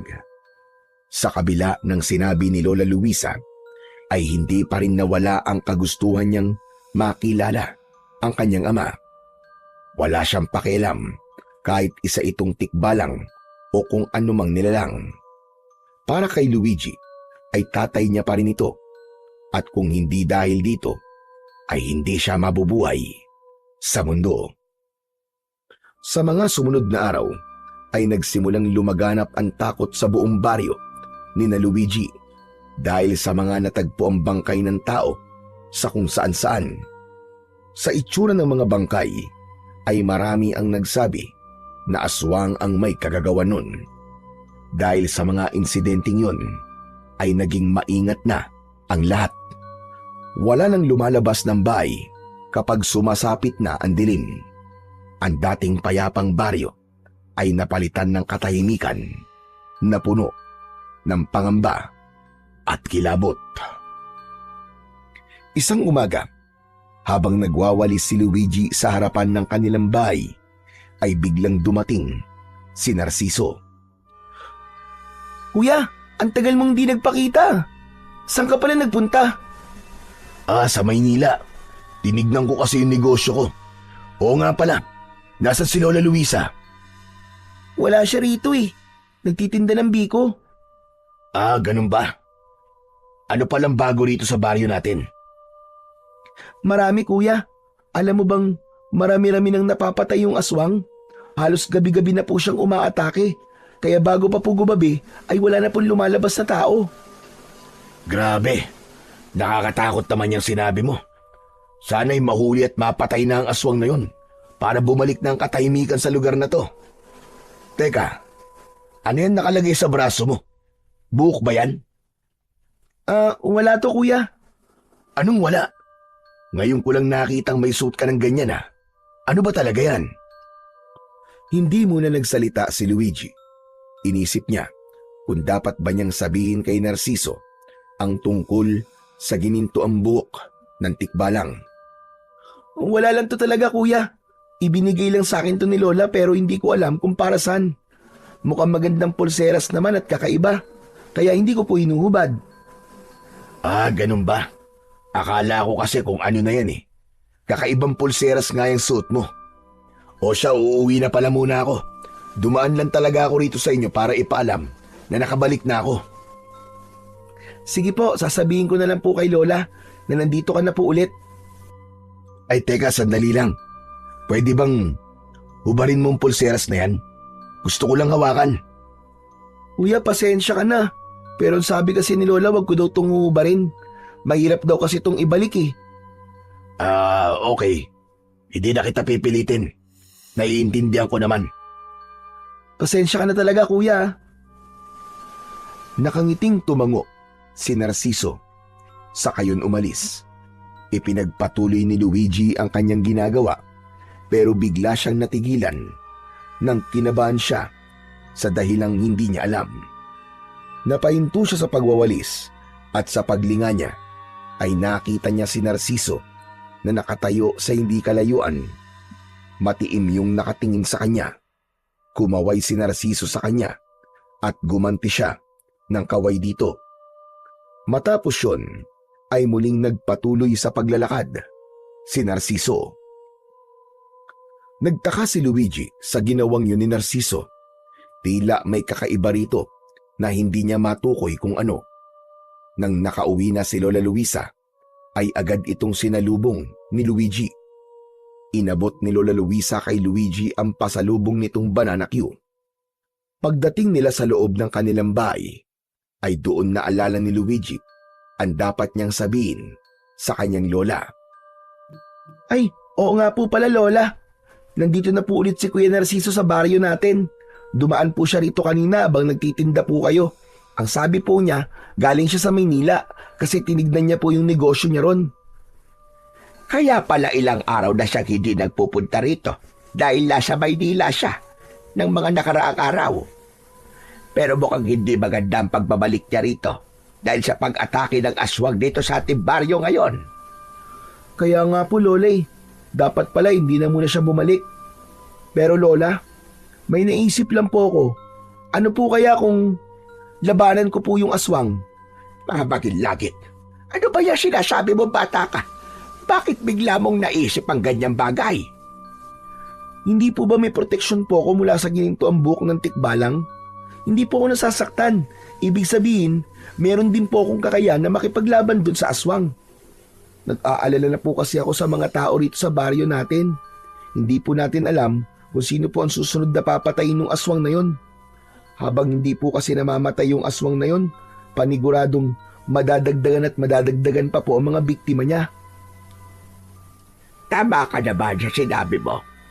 Pero hindi ibig sabihin na may proteksyon ka sa mga aswang o kahit anong klase ng nilalang na mananakit sa iyo, ay ikaw nang makikipaglaban sa aswang, apo. Hindi ako pumapayag, Luigi. At bilang lola mo, gusto ko na sundin mo ako. Paliwanag. Pero Lola, hindi niyo po ba naisip na baka kaya ibinigay po ni tatay sa akin ng gininto ang buhok ng tikbalang ay alam niya po na mangyayari ang lahat ng to? Na hindi lang ako ang dapat na proteksyonan ng gininto ang buhok, kundi ang buong baryo. Wala na pero. Hindi ako sakayon sa gusto mong mangyari, Luigi. Huwag mo't subukan suwayin ako dahil talagang magagalit ako sa iyo ng todo. Nagkakaintindihan ba tayo? Napayuko si Luigi at hindi niya agad nasagot ang kanyang lola Luisa. Ano, Luigi? Nagkakaintindihan ba tayo? Sumagot ka. Opo, Lola. Susundin ko po kayo. Pinapataas mo ang high blood ko sa pinagsasasabi mong bata ka. Grabe ka, Lola. May high blood ka na, may pinapataas pa talaga. Ay, wala kang pakialam. Oo nga pala. Marami-raming biko ang natira sa mga paninda ko. Kaysa sa masayang, ay mas mabuti pang bigyan ko si Narciso. Sasama po ako sa inyo. Huwag na. Dito ka na lang. Mabilis lang naman ako. Ang gawin mo na lang ay magsaing ka na para maaga tayong makapaghapunan. Hindi na pinilit ni Luigi na sumama kay Lola Luisa sa pagpunta nito sa bahay ni Narciso. Habang inihahanda ng matanda ang dadalihing biko kay Narciso, ay nagsimula ng magpaapoy sa kalan si Luigi. Hindi nagtagal ay umalis na si Lola Luisa. Muling pinag-isipan ni Luigi ang nangyayari sa kanilang baryo at ang kagustuhan niyang harapin ang aswang. Alam niya na kahit na anong dahilan pa ang sabihin niya sa kanyang lola, ay hinding-hindi ito papayag na labanan niya ang aswang kahit payo na lang ang paraan upang muling bumalik ang kapayapaan sa kanilang baryo. Unti-unti nang kumakalat ang dilim sa buong paligid. Tapos nang magsaing si Luigi, pero hindi pa rin bumabalik si Lola Luisa ng mga sandaling yun. Medyo kinakabahan na si Luigi dahil mag-iisang oras na simula nang umalis ang lola niya. Nakatayo siya sa may pintuan habang hinihintay ang pagbabalik ng kanyang lola, Luisa. Grabe, kanina pa si Lola. Nasaan na kaya siya? Bakit hindi pa rin siya bumabalik hanggang ngayon? Ang sabi niya, mabilis lang daw siya doon kay Kuya Narciso. Ano na kayang nangyari sa kanya? Nasaan na kaya si Lola? Naisipan ni Luigi na sundan na si Lola Luisa sa bahay ni Narciso, pero paalis na sana siya nang biglang dumating si Owen. May dala yung isang pinggan na may laman na mainit na pansit. Luigi, teka sandali lang. May bibigay ako. Ang birthday ko kasi ngayon eh. Nagluto si nanay ng pansit na maraming kikyam. Ang sabi niya, dalang ko daw kayo ng lola mo. At saka ano eh. Saka ano, Owen? Saka, ang sabi ni nanay ay humingi daw ako ng sorry sa'yo sa mga panunukso at pangaaway ko sa'yo. Sana, Luigi, mapatawad mo pa ako ha.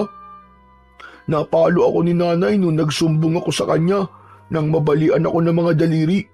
Tapos pinagsabihan niya rin ako na tama ang mga sinabi ni Lola Luisa, na mali ang manukso at hindi ko pwedeng gawing normal ang panunukso ko sa'yo.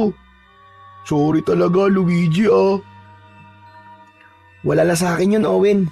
Ang mahalaga ay napagtanto mo na mali ang ginagawa mo. Salamat pala dito sa pansit ha. Saka happy birthday sa'yo.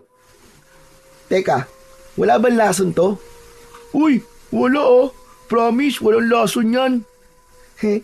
Biro lang. Kinuha ni Luigi ang pansit mula kay Owen. Dinala niya yon sa kusina ng kanilang bahay at tinakpan niya ng isa pang pinggan para hindi dapuan ng langaw. Paglabas niya ay naroon pa rin si Owen. Oh, Owen, nandiyan ka pa? May kailangan ka pa ba? Ah, yung pinggan namin. Ay, oo nga pala. Pero pwede bang bukas ko na lang ibalik?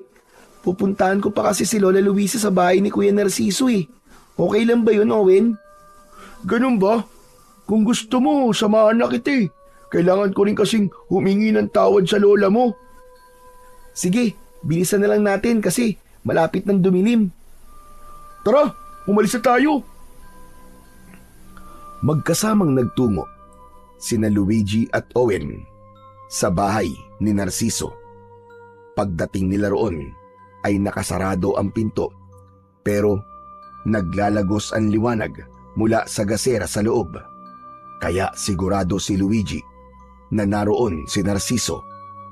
Marahang kumatok si Luigi sa pinto. Kuya Narciso? Kuya Narciso? Nandiyan ka ba sa loob? Si Luigi to. Kuya Narciso? Bumukas ang pinto at sumalubong sa kanila si Narciso. Oh, Luigi, ikaw pala yan. Teka, bakit kasama mo si Owen? Hindi ba yan yung nangaaway sa'yo palagi? Opo, pero dati po yun. Magkabati na po kami ngayon ni Luigi. Hindi ko na po siya aawayin kahit kailan, promise. Totoo ba yan sinasabi mo? Opo naman. Promise, hindi po ako magsisinungaling.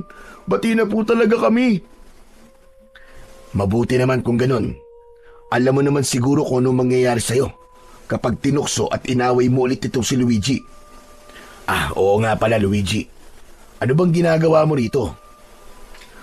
Susunduin ko lang po si Lola, kuya. Kailangan niya na pong umuwi kasi malapit na pong dumilim eh. Aba, wala rito si Lola Luisa. Pero hindi po ba't pumunta po siya rito kanina? Oo nga, may dala siyang biko. Ang sabi niya marami raw natira sa paninda niya, kaya binigyan niya ako. Pero umalis din siya kagad. Wala, wala pa rin siya sa bahay namin, kuya eh. Saan naman kaya pumunta si Lola? Alam naman niyang may aswang kapag gabi tapos nagpapagabi pa siya sa daan. Baka naman nagkasali silang kayo. Ang mabuti pa ay umuwi ka na sa inyo. At baka naroon na ang lola mo. Sige kuya, maraming salamat. Bagsak ang balikat na umalis si Luigi sa bahay ni Narciso. Bigla siyang kinabahan para sa kanyang lola Luisa. Nang makarating na siya sa bahay nila, ay nagpaalam na rin si Owen sa kanya. Umasa si Luigi na pagpasok niya ay naroon na si Lola Luisa, pero nabigo siya dahil wala pa rin doon ang matandang babae. Dahil doon ay mas lalong tumindi ang takot na kanyang nararamdaman. Walang nagawa si Luigi kundi ang umasang babalik din sa gabing yun si Lola Luisa. Ngunit sumapit na ang 8:00 ng gabi, pero wala pa ring Lola Luisa na bumalik sa kanilang bahay. Hindi na mapakali si Luigi. Palakad-lakad na siya. Hindi niya alam ang kanyang gagawin. Hindi rin maalis ang pag-aalala sa kanya dahil sa katotohanang may aswang na gumagala at pumapatay ng mga tao sa kanilang baryo tuwing gabi. Diyos ko, ano ba yan?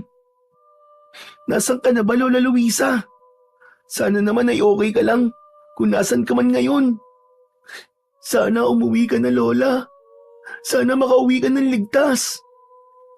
Hanggang sa hindi na kinaya ni Luigi ang kanyang paghihintay, naisipan niyang magtungo sa bahay ng kanilang kapitan del baryo upang humingi ng tulong at upang makasiguro sa kanyang kaligtasan ay kinuha niya ang matalas na itak na nakasabit sa dingding sa kusina. Akmang bubuksan niya na ang pinto nang may biglang kumatok. Tumalon ang puso ni Luigi. Ang unang pumasok sa isip niya ay ang lola niya na yon. Kaya walang pagdadalawang isip na binuksan niya kagad ang pinto. Ngunit nawala ang kasiyahan niya nang si Narciso ang kanyang nakita. Oh, ikaw pala yan, Kuya Narciso. Akala ko si Lola na eh. Kailangan mo sumama sa akin, Luigi. Alam ko kung nasa si Lola Luisa. Ano? Talaga? Nasaan siya, Kuya? Nasa gubat siya ngayon. Tara, bilisan mo. Teka. Ano namang ginagawa ni Lola sa gubat? Kanina kasi, nang sabihin mong di pa nakakauwi si Lola Luisa, ay nag-alala rin ako sa kanya. Hinanap ko siya at hindi ko alam pero may pakiramdam ako na nasa gubat siya. Kaya yun, sinuyod ko ang gubat at nakita kong bihag siya ng isang aswang. Ano? Kung ganun, Kuya, kailangan natin siyang iligtas. Tama, kailangan natin siyang puntahan ngayon bago pa mahuli ang lahat. Tara na, bilisan natin!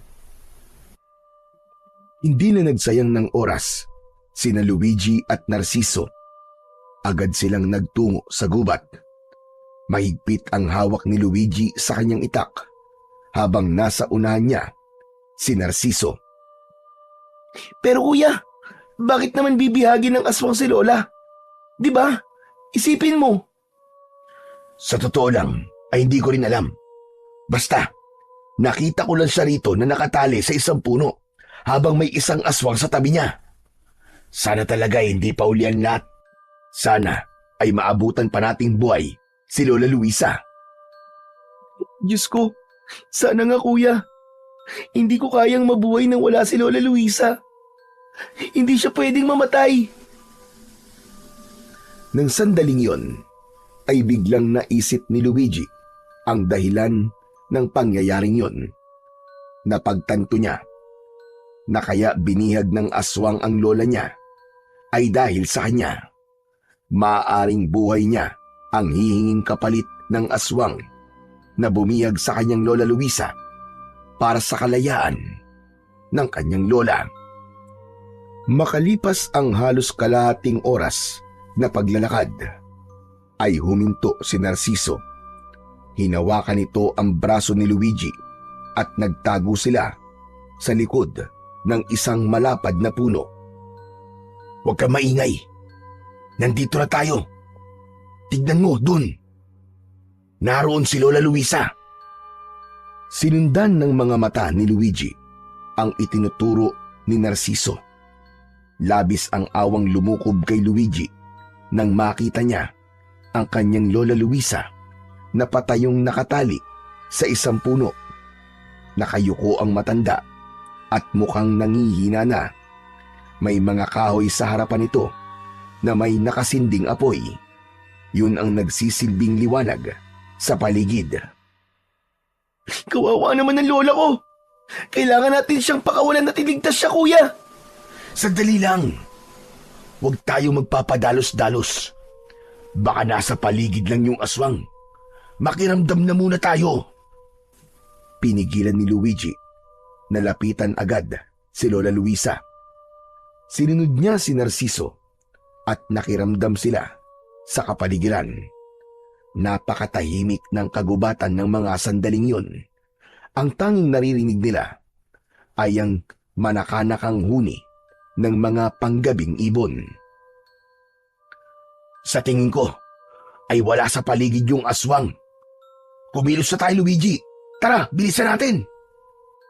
Sabay na lumabas sina Luigi at Narciso sa likod ng puno. Maraan silang naglakad sa kinaroroonan ni Lola Luisa. Malakas ang kaba ni Luigi habang patuloy siyang lumilinga sa paligid. Pakiramdam niya kasi, anumang sandali ay biglang magpapakita sa kanila ang aswang na bumiyag kay Lola Luisa. Biglang bumilis ang paglalakad ni Narciso, kaya nauna itong makalapit kay Lola Luisa na nakatali sa puno. Huminto muna si Luigi upang tignan ang buong paligid. Nais niyang makasiguro na wala roon ang aswang na maaaring biglang umatake sa kanila.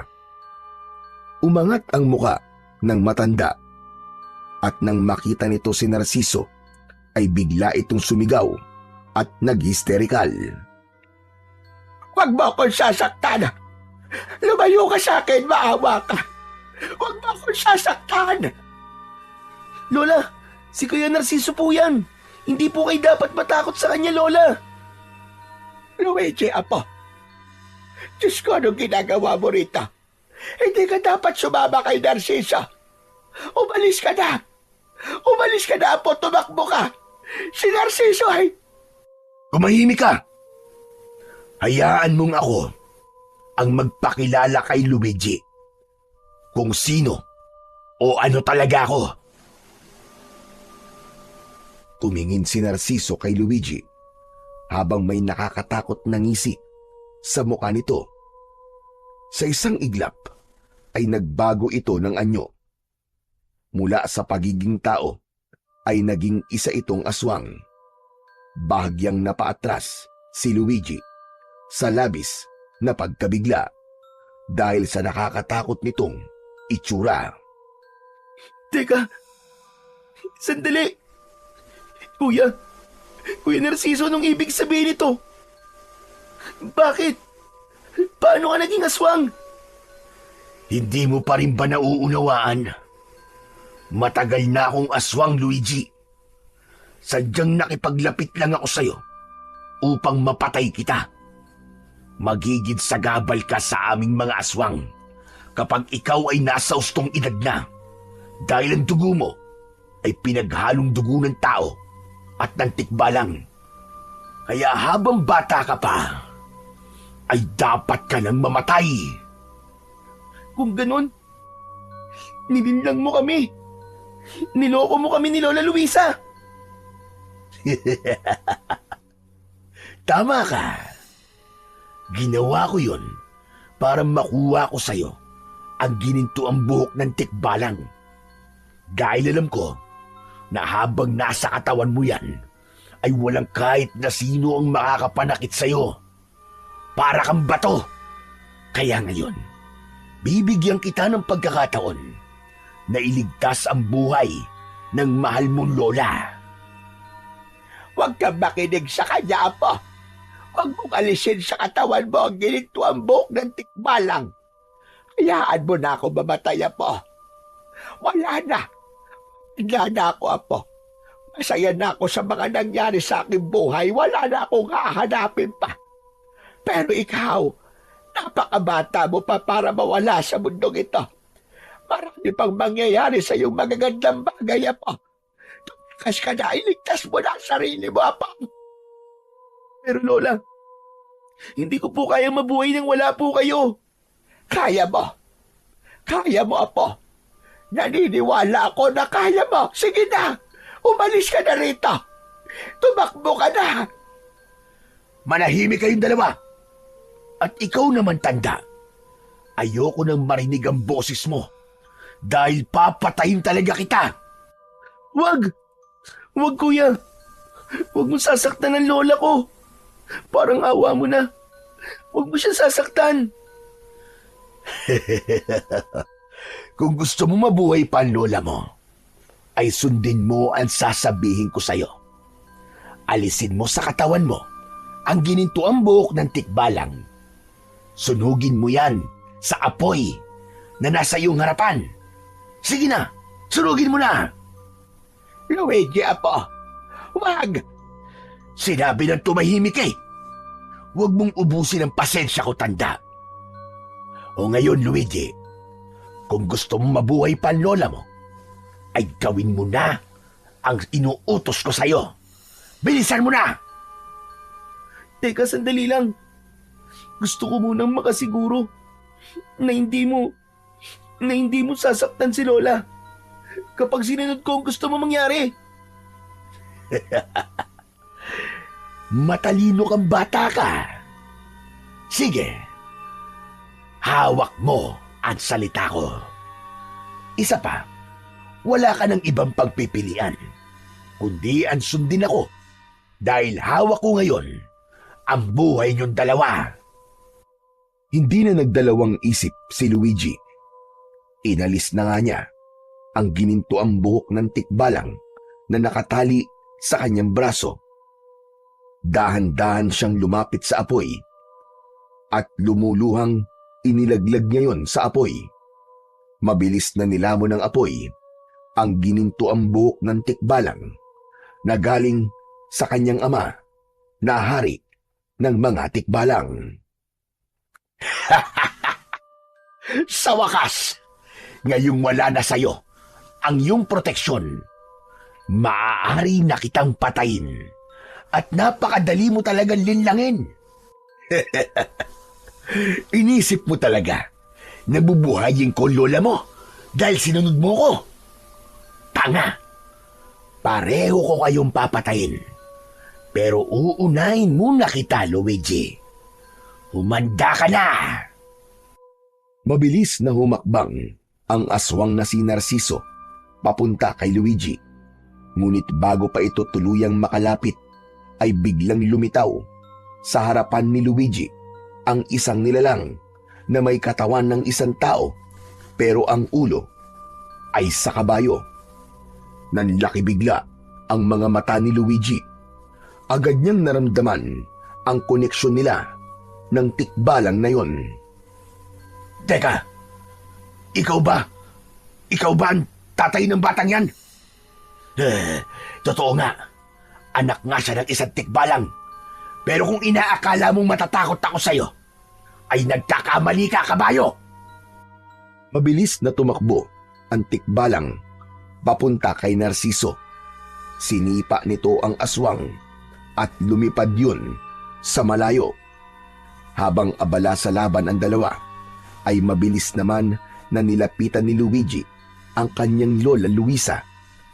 Nanginginig ang kanyang mga kamay habang pinapakawalan niya at tinatanggal ang tali ng matanda. Lola, si tatay po ba yun? Yung nagpakita pong tikbalang? Oo, apo. Siya nga ang iyong ama. Siya nga si Amaron. Nang mapalaya na ni Luigi ang kanyang Lola Luisa, ay sabay silang nagtago sa likod ng isang makapal na ugat ng malaking puno.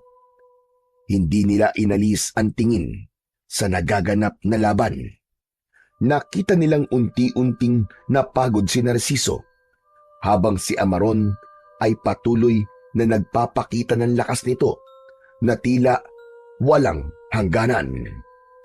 Sumugod si Narciso sa tikbalang at sinalubong naman ito ni Amaron ng malakas na sipa. Tumilapon uli ang aswang at bumagsak ng ilang ulit na pasadsad sa lupa.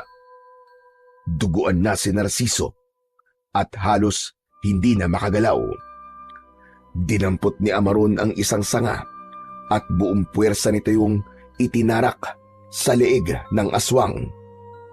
Sandali pang gumalaw ang katawan ni Narciso na parabang sinusubukan pa nitong lumaban, pero sa huli ay tuluyan na itong nalagutan ng hininga.